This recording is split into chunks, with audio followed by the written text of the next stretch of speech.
Hi guys, it's ASBYT and this is the big one. We've got a camera comparison test review which might possibly be one of the biggest that there's ever been on this platform. We've not got 2 or 3 or 4 or even 5.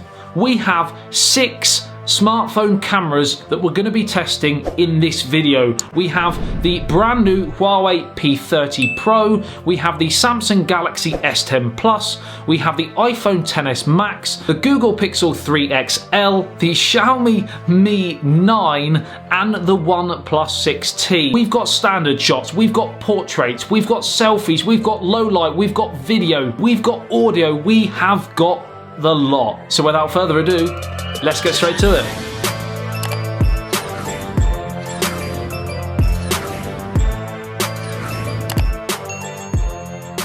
Right, so firstly, this video did take quite a long time for me to produce for you, so if you do enjoy the video, a thumbs up would be appreciated. Right, so the first thing we're going to look at here is color science, and the Galaxy S10 Plus in this photo has slightly more saturated colors than the others if you look at the red brick and the red phone box, for example, and even the blue of the sky. On the flip side, the two with possibly the more cooler coloring are the Huawei P30 Pro and the Xiaomi Mi 9. Now next up, we're going to look at the HDR capabilities of these devices, which in layman's terms is its ability to show detail in the darkest areas whilst not overexposing the brightest areas. The detailing of the clouds, for example, is handled pretty well by all. Possibly the Xiaomi Mi 9 struggles the most, and the P30 Pro is also a little bit blown out. And overall, in my opinion, probably the two most eye-catching photos are the Samsung Galaxy S10 Plus and the Pixel 3 XL. But I must also give a mention to the OnePlus 6T. Now, if we zoom in 2 times, it's actually pretty impressive how the Pixel and the OnePlus 6T actually do, considering they're not an optical zoom, they are software based. But you will get better zoom performance from an optical zoom than you will from software. And if you were just showing me this photo, I would say with the good detailing of the clock, for example, the S10 Plus does a really good job. But unfortunately for Samsung, we're not just going to stop at 2 times zoom. And this is where the P30 Pro can, like no other, go to 50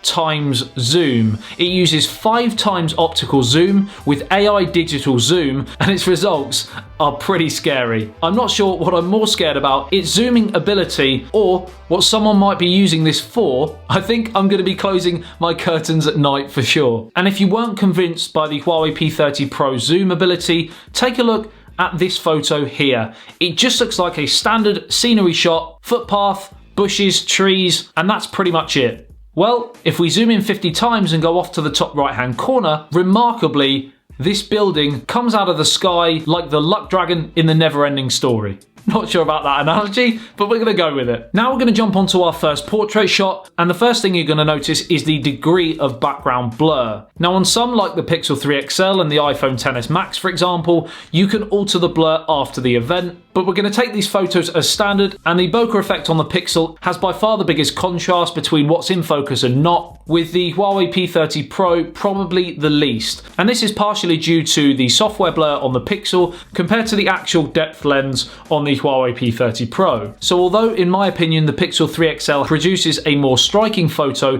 the P30 Pro is probably a little bit more natural. So that will come down to personal preference. Now one of the side effects of using software to create the bokeh effect is the edge detection can be less than ideal, and this is evident in the Pixel 3 XL and the OnePlus 6T in this photo here. But one other place the Pixel does shine is in facial detail and sharpness, where for me, it clearly wins and is followed closely by the iPhone XS Max. Now staying with portrait, we're going to jump over to my first selfie of the video, and I apologise for my ugly mug. First off, we'll look at colour science, and as expected, it is much warmer on the iPhone XS Max. Now, the iPhone has produced some very popular shots for many different users since its release.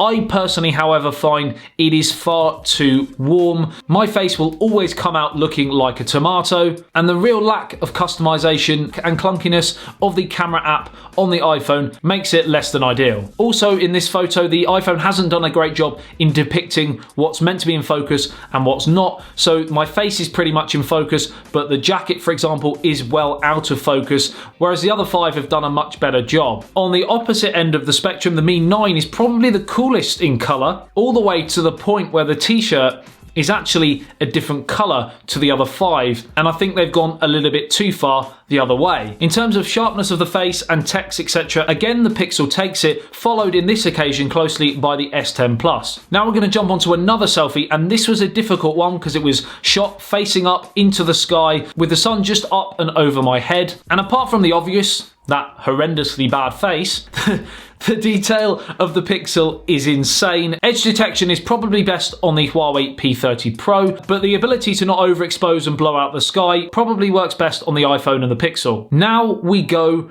to low light photography, and we've got some big hitters right here. The iPhone and the S10 Plus have improved their low light performance, but without designated night modes. The other 4 do indeed have those modes. Now the first thing to note from this example is just how good low light photography has got on smartphone cameras. Nightscape on the OnePlus 6T, Night Sight on the Pixel 3 XL, which was the sort of go-to device for many people since its release for low-light photography. They're doing a great job here, as does the iPhone XS Max and the S10 Plus with its AI feature, sensing when you're in low light and altering the picture accordingly, along of course with its dual aperture lens, which can open wider to allow in more light. But these devices are absolutely swamped in performance by the Huawei P30 Pro. What it can do in low light is scary, scary good. The detail, the brightness, the vibrancy of that low light picture is astonishing, but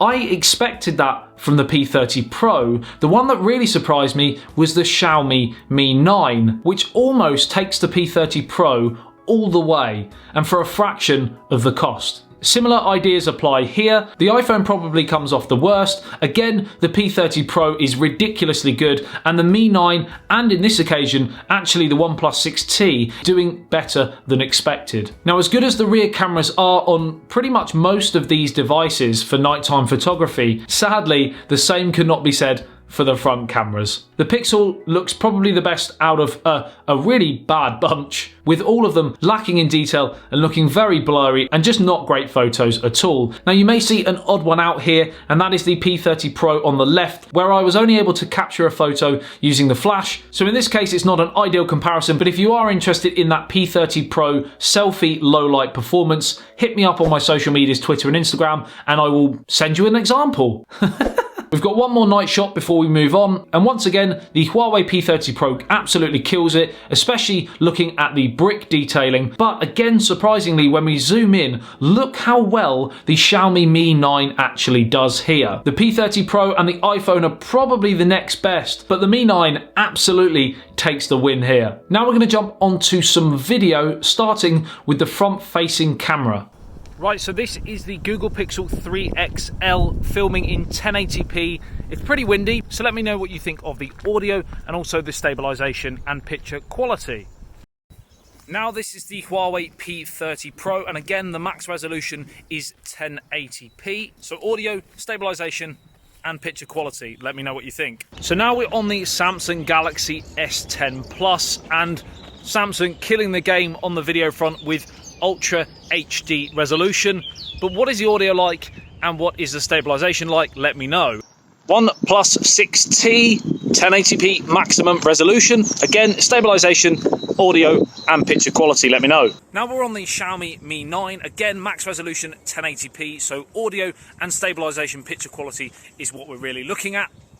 So finally, iPhone XS Max, 1080p resolution, 60 frames a second. What's the stabilization? What's the stabilization like? What's the audio like? And what is the picture quality like? Let me know. Right, so now we're going to jump onto the rear camera, and we're going to start with 4K at 30 frames a second. Let me know what you think about the stabilization. To me, the P30 Pro probably struggles the most here at 4K at 30. Then when we drop to 1080p at 60 frames a second, the Xiaomi and the OnePlus devices appear to struggle the most, with the P30 Pro improving on its 4K performance. Still, the Samsung Galaxy S10 Plus and the iPhone XS Max doing a really good job. And finally, we're going to jump to 4K at 60 frames a second, which only 4 of the 6 actually do. The P30 Pro and the Google Pixel 3 XL only go to a maximum of 4K at 30. And as you would expect, it is a bit of a mixed bag here. I think the S10 Plus and the iPhone XS Max are probably just about the best here,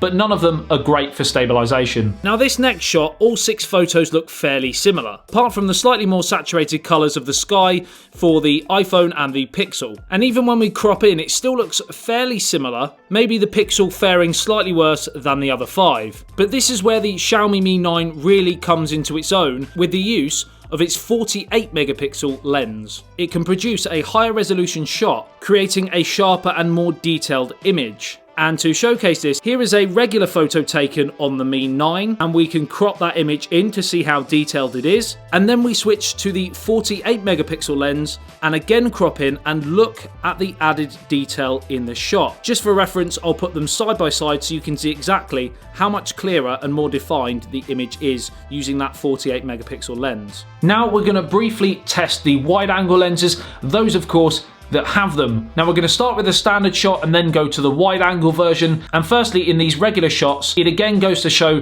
just how good the HDR is on the S10 Plus and the iPhone XS Max. But on this occasion, the one that surprised me the most was the OnePlus 6T, again when you consider the price. The worst performer here is probably the Xiaomi Mi 9, very overexposed, blown out, just not a great photo. This is where we then flip to the wide angle lenses, and the Galaxy S10 Plus would be my preference. Certainly in terms of being more eye-catching and eye-pleasing, I think it takes the biscuit, and it feels slightly wider than the other 2 as well. So quick wide angle selfie test for the 2 that use it, the Samsung Galaxy S10 Plus and the Pixel 3 XL. Again, the Pixel 3 XL just about takes it. What this phone can do for portraits is just unparalleled. Now for these next shots, I'm gonna leave it down to you to tell me who did the best. It's a tough call because they're all great photos, but let me know in the comments. And as I feel the wide angle lens on the S10 Plus and the P30 Pro are slightly better than the Mi 9, I'm going to do a straight shootout between the 2,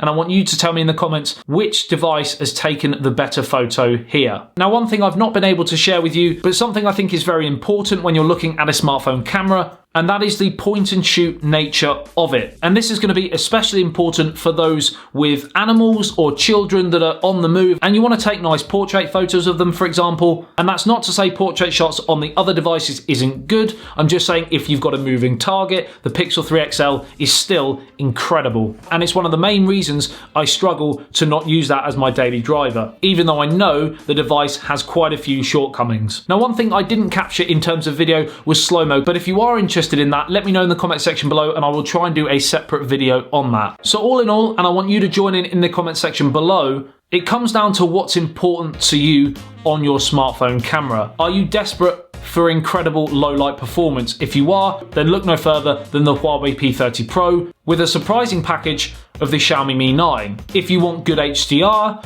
the Samsung Galaxy S10 Plus and the iPhone XS Max are probably your best bet. If you want great portraits and selfies, the Pixel 3 and 3 XL. Great video, Samsung Galaxy S10 Plus. Ridiculous zoom, Huawei P30 Pro. And then of course you've got things like value for money, in which the Xiaomi Mi 9 and the OnePlus 6T are still going to do a pretty decent job across the board. Like I said, let me know in the comment section below which of these camera smartphones is your favourite and why. As I said, this video did take quite a while. I hope you found it helpful. If you did, don't forget to drop a like and share this video with others who might be interested in this same topic. Subscribe if you're new to the channel and want to be notified every time I post a video on anything tech, pretty much daily content here on YouTube. I love you and leave you. I'll see you in the next one. Says BYT, peace out.